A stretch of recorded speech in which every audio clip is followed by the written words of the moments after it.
Magandang araw mga idol. Official na nga na inanunsyo ng Kameda Promotions ang laban ni Janriel Casimero at naganap nga ang kanilang unang face-off at unang press conference na rin ng kanyang mga kalaban na inaasahan na magaganap ngayong October 25.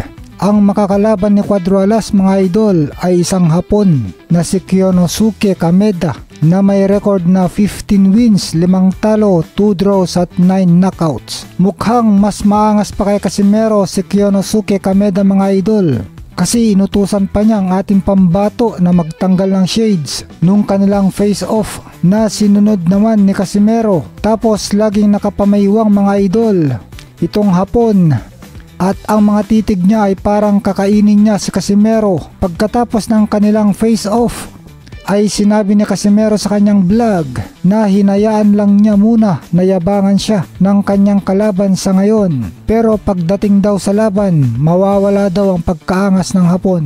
Akala siguro ni Kyonosuke Kameda ay masisindak niya si Casimero sa kanyang malatigreng pagtitig. Di niya alam veterano na ang Pinoy sa pagdayo ng kalaban. Mas malaki na naman ang kalaban ni Casimero kaysa sa kanya mga idol. Pero wala namang problema ito dahil marami ng karanasan si Casimero sa matatangkad na kalaban.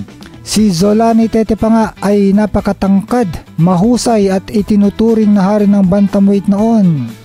Pero ni-knockout lang ni Casimero sa round 3 at inagawan ng corona. Samantala sa interview ng mga Japanese media kay Casimero ay sinabi niya na bagsakan daw ang magaganap sa labanan nila ni Kameda. Hindi na daw aabot pa sa desisyon ng laban kasi may mananakaut sa kanilang dalawa. Kaya excited na naman ang mga boxing fans sa Pilipinas dahil mapapanood na naman ang pinakapaborito at pinaka-exciting na Pinoy boxer, ang angas ng Pinas Janriel Casimero. Abangan na lang natin ang detalye ng laban. Samantala nag-post naman si Casimero sa comment section.